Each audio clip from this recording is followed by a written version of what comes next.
दरवाजों को तो खोलने वाली ही है, साथ ही ये मुलाकात कूटनीतिक, राजनीतिक और आर्थिक मोर्चे पर भी बेहद अहम साबित होने जा रही है। ये रिपोर्ट देखिए।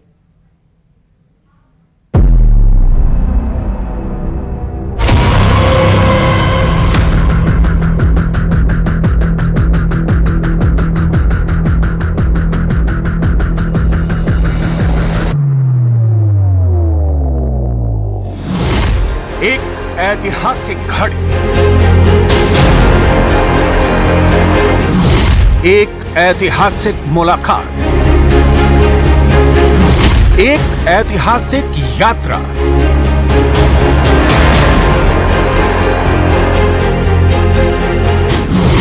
एक ऐतिहासिक सफर। भारत और रूस की दोस्ती का भूत, भविष्य और वर्तमान किसी से नहीं छिपा। सोवियत संघ से लेकर मौजूदा रूस तक दोनों देशों के बीच रिश्ते अभूतपूर्व रहे हैं और यही वजह है कि ग्लोबल पॉलिटिक्स का कांटा रूस की तरफ शिफ्ट हो गया है। रूस के राष्ट्रपति पुतिन और पीएम मोदी के बीच 22वीं सालाना शिखर बैठक के कई डायमेंशन हैं और हर डायमेंशन का अपना महत्व है। यही वजह है कि विदेश मंत्री एस जयशंकर भी इस मुलाकात को नए युग की शुरुआत मान रहे हैं। We are after all two countries who have such a strong history of working together, very steady history of working together. So we did, both of us value very much the need for an annual summit. आंकड़ों से समझते हैं कि भारत और रूस के बीच इस मुलाकात के मायने क्या होने वाले हैं। रूस भारत का चौथा सबसे बड़ा व्यापारिक साझेदार है। दोनों देशों के बीच 2025 तक द्विपक्षीय व्यापार 30 अरब अमेरिकी डॉलर का रखा गया था, लेकिन वाणिज्य विभाग से आया डेटा बताता है कि फाइनेंशियल ईयर 2023-24 में द्विपक्षीय व्यापार 65.70 अरब डॉलर पहुंच गया। और इस तालमेल की नींव पड़ी थी शीत युद्ध के वक्त, जब सोवियत संघ ने महाशक्ति के रूप में और भारत ने विकासशील देशों के अंग के रूप में आपसी सहयोग किया था, जिसका असर दोनों देशों के मौजूदा सहयोग को लेकर देखा जा सकता है। भारत रूस को उसकी जरूरतों का सामान निर्यात करता रहा है, जिसमें दवाएं, organic chemical, electric machinery, mechanical appliances, लोहा और स्टील शामिल है, जबकि रूस की तरफ से तेल, पेट्रोलियम पदार्थ, फर्टिलाइजर, मिनरल रिसोर्स, बेशकीमती पत्थर और वनस्पति तेल आयात होता है। दोनों देशों के बीच रक्षा संबंध भी बेहद खास रहे हैं। इसे समझने के लिए कुछ आंकड़ों पर गौर करना जरूरी है। मौजूदा वक्त में रूस भारत के कुल हथियार आयात में लगभग 47% की हिस्सेदारी रखता है। भारत की थल सेना में T-72 और T-90 जैसे रूसी टैंक शामिल हैं, जबकि MiG-21, Su-30, MiG-29 जैसे लड़ाकू विमान भी इस साझेदारी का हिस्सा हैं। ब्रह्मोस मिसाइल को भारत और रूस ने संयुक्त रूप से विकसित किया है। भारत की आधी से ज्यादा पारंपरिक सबमरीन सोवियत डिजाइन की हैं। सारे क्षेत्रों में भारत और रशिया के बीच में बहुत घनिष्ठ संबंध है और संबंध बढ़ रहे हैं। अब हम सिर्फ रशिया से डिफेंस आइटम्स खरीदते नहीं हैं, बल्कि को प्रोडक्शन भी कर रहे हैं। दोनों देश मिलके भारत में बहुत सारे डिफेंस आइटम्स का उत्पादन कर रहे हैं। तो उस की संभावना है, जिसके बारे में बातचीत करेंगे। चीन से तनातनी के बावजूद भारत ने रूस के साथ रिश्तों का जो संतुलन बनाया है, उसे भारत की कूटनीतिक ताकत ही कहा जा सकता है। यूएन में आतंकवाद के मुद्दे पर रूस भारत के साथ खड़ा रहा है। जब यूक्रेन के खिलाफ रूस ने जंग का ऐलान किया, तो भारत ने रूस के खिलाफ अमेरिका के रवैये की अनदेखी की और तटस्थ रहकर रूस का साथ दिया। ये भी एक वजह है कि मोदी और पुतिन के इस नई मुलाकात का असर अमेरिका में भी हो रहा है। पीएम मोदी की यात्रा पर पश्चिमी देश बहुत ही बारीकी और ईर्ष्या से नजर बनाए हुए हैं। उनकी निगरानी का मतलब है कि वो इसे महत्व देते हैं और वो गलत नहीं है। इसमें बहुत महत्व देने वाली बात है। इतना ही नहीं, भारत और रूस का सांस्कृतिक जुड़ाव भी किसी से छिपा नहीं है। सोवियत संघ के जमाने से ही दोनों देश एक दूसरे की सांस्कृतिक भावनाओं का आदर करते आए हैं। यही वजह है कि पीएम मोदी के लिए रूस पलक पावने बिछाए है। उमंग है, पब्लिक सब we are waiting for him.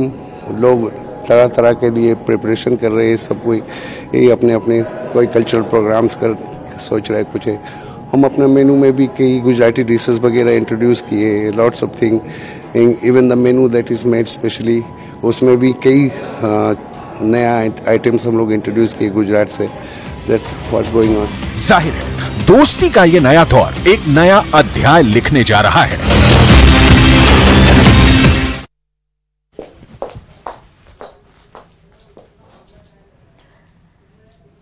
Manipur पर राजनीतिक वार पलटवार जारी है। विपक्ष इस मुद्दे पर खुलकर खेल रहा है। कांग्रेस सांसद और लोकसभा में नेता विपक्ष राहुल गांधी मणिपुर की राजधानी इम्फाल पहुंचे हैं, जहां उन्होंने जिरीबाग के राहत शिविर का दौरा किया और पीड़ितों से मुलाकात भी की। संसद से लेकर सड़क तक कांग्रेस मणिपुर के मसले पर सरकार को घेर रही है, तो वहीं बीजेपी की ओर से भी कड़ा जवाब दिया जा रहा है। देखिए रिपोर्ट।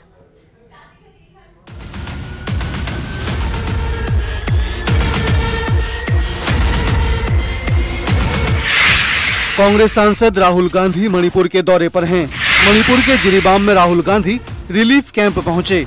इस दौरान राहुल ने हिंसा पीड़ितों से मुलाकात की। राहुल गांधी के मणिपुर दौरे पर अब सियासत शुरू हो गई है।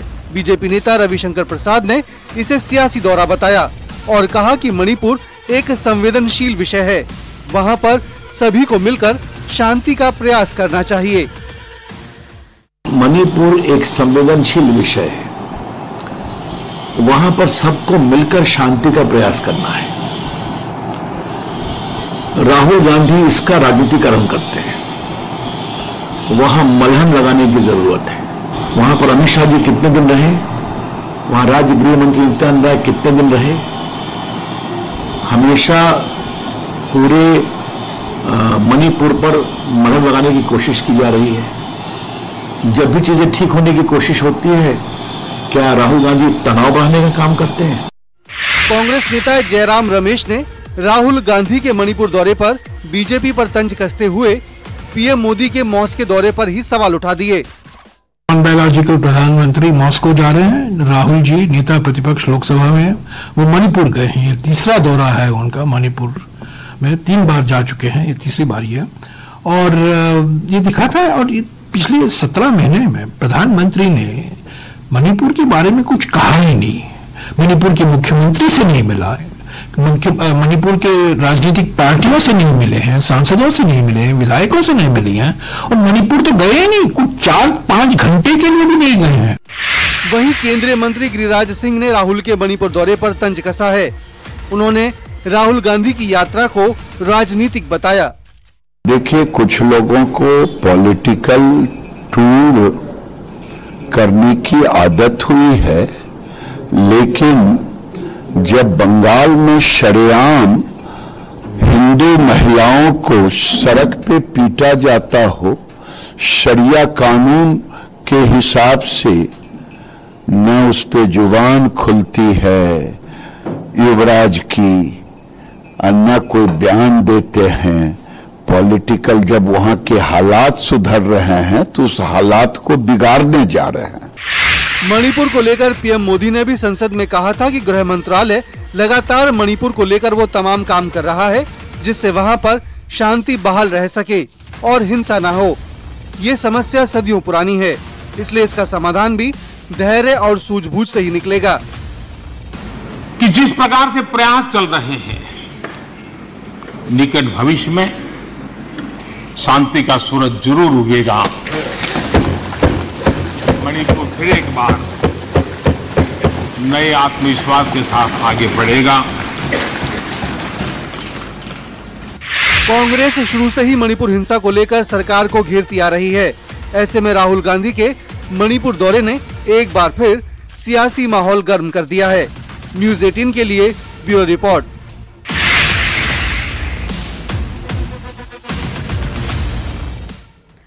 पानी से खिलवाड़ खतरनाक साबित हो सकता है। एक के बाद एक देश के कई हिस्सों से पानी में हादसे की खबरें आ रही हैं, लिहाजा बारिश और बाढ़ के बीच सावधान रहने की जरूरत है। ये रिपोर्ट देखिए।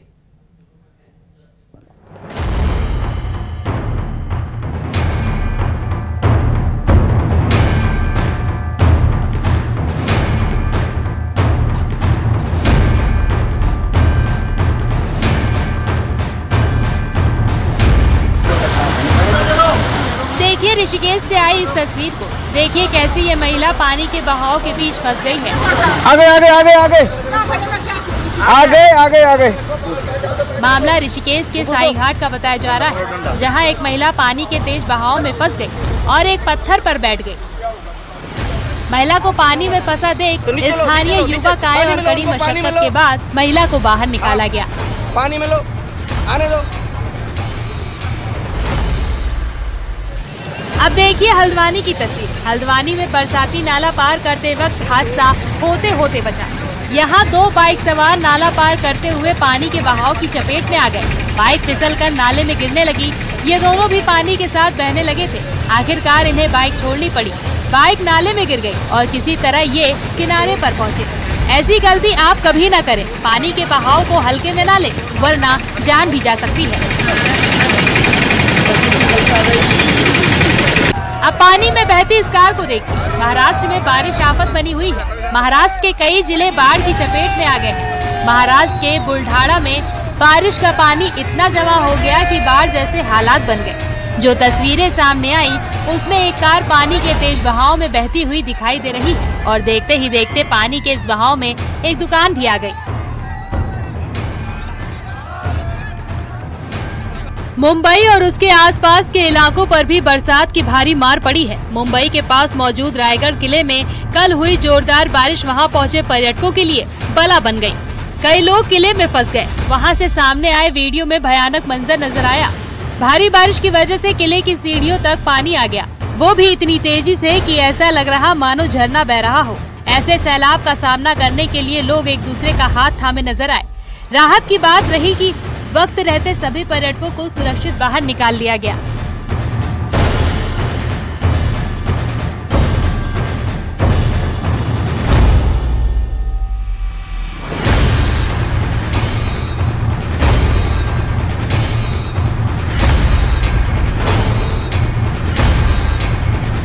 एक तरफ आसमान से आफत बरस रही है तो दूसरी तरफ पहाड़ से पत्थर गिर रहे हैं। जम्मू कश्मीर के पुंछ में जमीन खिसकने से पहाड़ से पत्थरों की जमकर बारिश हुई। गनीमत रही कि इस भूस्खलन की चपेट में कोई नहीं आया।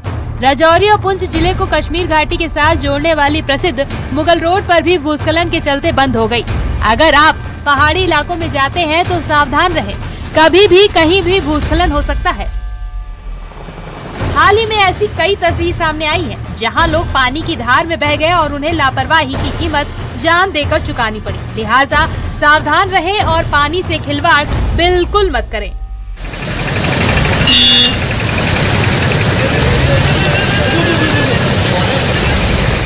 Bureau report news 18।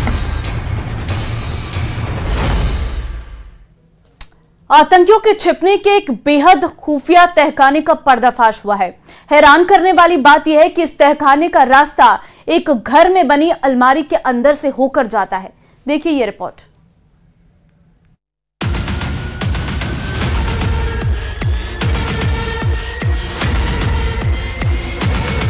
जो ना कभी देखा होगा ना कभी सुना होगा, वो आज देखिए।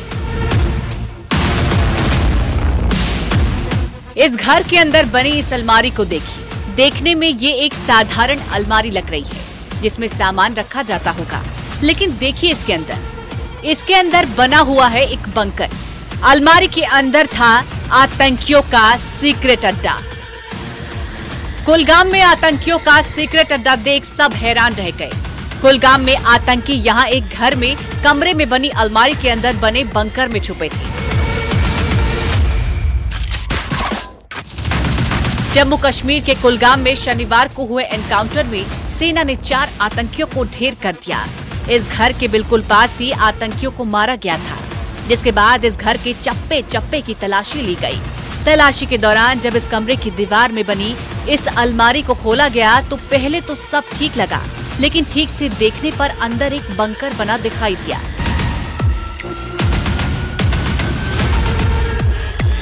बताया जा रहा है कि आतंकियों ने छिपने के लिए सीक्रेट बंकर का इस्तेमाल किया। देखिए बंकर के अंदर की तस्वीरें। इसमें इतनी जगह थी कि कई आतंकी एक साथ इसके अंदर छुप सकते थे। बाहर से किसी को कुछ पता नहीं चलता कि अंदर कितने आतंकी छुपे हुए हैं। बड़ी चालाकी और प्लानिंग के साथ इसे तैयार किया गया था। सेना के जवानों को चकमा देने के लिए ये सीक्रेट अड्डा बनाया गया था, लेकिन सेना के जवानों ने आतंकियों के सीक्रेट बंकर को खोज निकाला।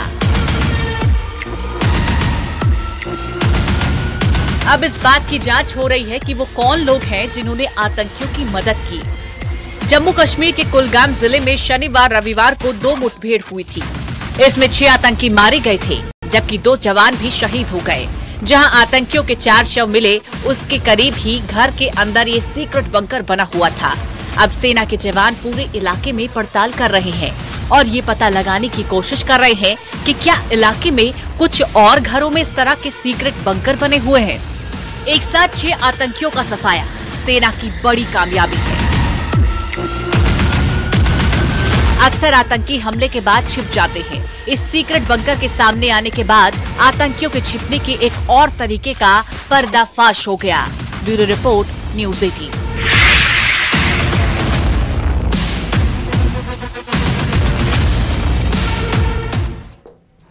चीन और पाकिस्तान के डरने की एक बहुत बड़ी वजह सामने आ गई है, क्योंकि जोरावर आ चुका है और जोरावर भारत का नया टैंक है जो खास लद्दाख और कश्मीर फ्रंट के लिए बनाया गया है।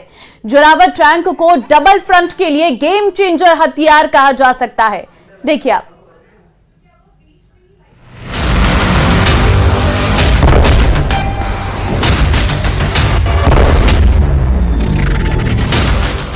ये सिर्फ एक टैंक नहीं, ये चाइना किलर है।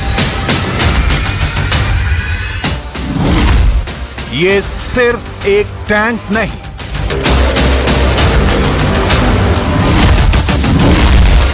ये LAC का पहरेदार।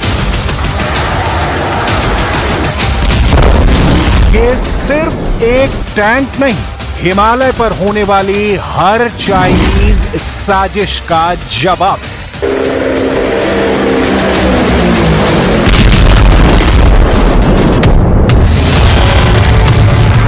ये है भारत का सबसे नया टैंक, जिसे खास चीन को हराने के लिए बनाया गया है। नाम है जोरावर। जोरावर एक लाइट टैंक है, लेकिन नाम में बड़ा भारी भरकम है।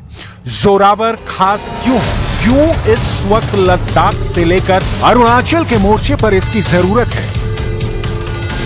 क्यों ये टैंक इंडियन आर्मी के लिए गेम चेंजर हथियार बनने जा रहा है? जितने भी सवाल हैं, उसका जवाब पूरी डिटेल में मिलेगा। जोरावर हल्के वजन वाला टैंक है, जिस पर 2020 के बाद काम शुरू हुआ। इस टैंक को बनाने की वजह इन तस्वीरों में छुपी है। जब 2020 में चीन की सेना ने लद्दाख LAC पर इकट्ठा होना शुरू कर दिया और अब तक भारत और चीन की फौज LAC पर आमने सामने खड़ी हुई है। दोनों सेनाओं के बीच 21 राउंड की बात हो चुकी है, लेकिन चीन से तनाव पूरी तरह खत्म नहीं हुआ है। इसी चाइनीज खतरे से निपटने के लिए DRDO ने लार्सन एंड टूब्रो कंपनी के साथ मिलकर हल्के वजन वाला टैंक बनाया है, ताकि ये हिमालय रेंज के ऊंचे इलाकों में भी ऑपरेट कर सके। यही इसके डिजाइन और इसमें शामिल टेक्नोलॉजी के पीछे बुनियादी जरूरत है। हल्का होने की वजह से जोरावर टैंक T-90 और T-72 के मुकाबले ज्यादा फुर्तीला है। ये आराम से पहाड़ पर चढ़ सकता है और नदी को पार कर सकता है। जोरावर टैंक 25 टन का है। इसके मुकाबले में T-72 टैंक 46 टन का है, जबकि T-90 48 टन का है और अर्जुन टैंक 60 टन का बनाया गया है। यही वजह है कि जोरावर को खास लद्दाख जैसे हाई एल्टीट्यूड फ्रंट में ऑपरेट करने के लिए तैयार किया गया है। कम वजन होने की वजह से ये मुश्किल पहाड़ी इलाकों में आराम से दौड़ेगा। There are 3 different types of tanks. There are 3 categories depending on the weight. The heavy tanks, the medium tanks and the light tanks. Each one has got its own role. One is for protection, one is for offense, and these light tanks play a mixed role for both. So if you see in a light tank, there are many players in the world who are making light tanks. Zorawar tank का नाम 19वीं सदी के Dogra general Zorawar Singh के नाम पर रखा गया है, जिन्होंने लद्दाख और तिब्बत में कई ऑपरेशन का नेतृत्व किया था। अभी इस टैंक का प्रोटोटाइप तैयार किया गया है और अगले कुछ सालों तक इसके पहाड़ से लेकर रेगिस्तान और दलदली इलाकों में ट्रायल होंगे और उसी के बाद नई जरूरतों को ध्यान में रखते हुए जोरावर का उत्पादन शुरू होगा। सेना में शामिल करने के लिए 2027 तक का वक्त दिया गया है।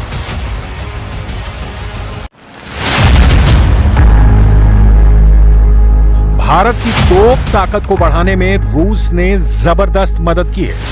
T-72 से लेकर T-90 तक आज भारत के पास जो भी टैंक हैं, उनमें सोवियत संघ और रूस से की गई डील ही काम आई है। अब भारत ने रूस की टेक्नोलॉजी को ही इस्तेमाल करके जोरावर तैयार किया है। गौर से देखेंगे तो इसकी चेचिस एक रूसी BMP बख्तरबंद गाड़ी की है, जिसके ऊपर टैरेट लगाई गई है। टैरेट टैंक का वो हिस्सा होता है जिसमें मेन गन लगी होती है और इसी जगह बीच में टैंक का गनर और कमांडर भी बैठते हैं। जोरावर में 105 मिलीमीटर की गन लगी है। इससे एंटी टैंक गाइडेड मिसाइल भी दागी जा सकती है। इसका बख्तर काफी मजबूत है। एक्टिव प्रोटेक्शन सिस्टम लगाया गया है ताकि दुश्मन के हमले से ये बच सके। इस टैंक में 3 क्रू होंगे, यानी ड्राइवर, गनर और कमांडर। लोडर का काम ऑटोमेटिक रहेगा। जोरावर में ज्यादातर सिस्टम देश में तैयार किए गए हैं, लेकिन इंजन इसमें अमेरिका का फिट किया गया है। इस टैंक की गन 42 डिग्री के एंगल पर भी हमला कर पाएगी, यानी पहाड़ों पर ऊंचाई पर बैठे दुश्मनों को उड़ाने के लिए इसमें हाई एंगल वाली गन लगाई गई है। पहले आर्मेनिया और अजरबैजान और अब यूक्रेन और गाजा में चल रही लड़ाई ने साबित किया है कि टैंक अब पूरी तरह सुरक्षित नहीं रहे और उन्हें एंटी टैंक गाइडेड मिसाइल के साथ ड्रोन हमलों से भी तबाह किया जा सकता है। यही वजह है कि इन युद्धों से सबक लेते हुए जोरावर में कई नए सिस्टम लगाए गए हैं। इस टैंक को गुजरात के हाजरा में तैयार किया गया है। भारतीय सेना ने शुरुआत में सिर्फ 59 जोरावर टैंकों का ऑर्डर दिया है। बाद में 295 और टैंक खरीदे जाएंगे। जोरावर की टक्कर इस वक्त चीन के मौजूदा हल्के पहाड़ी टैंक ZTQ टाइप 15 से है। चीन का ZTQ टाइप 15 टैंक भारत के लिए बड़ी चुनौती है। चीन ने इस टैंक को बनाकर यह सिग्नल दे दिया है कि तिब्बत फ्रंट पर वो टैंक वाला युद्ध करने में हिचकिचाएगा नहीं। भारत के 2 पड़ोसी मुल्क चीन और पाकिस्तान की कारस्तानियों का लेखा जोखा धोखे वाला है। चाहे चीन हो या पाकिस्तान, दोनों से युद्ध की सूरत में ये टैंक की भारतीय जवानों के पास सबसे बड़ी ताकत होंगे। अब जोरावर के साथ चीन को बड़ा चैलेंज दे दिया गया है।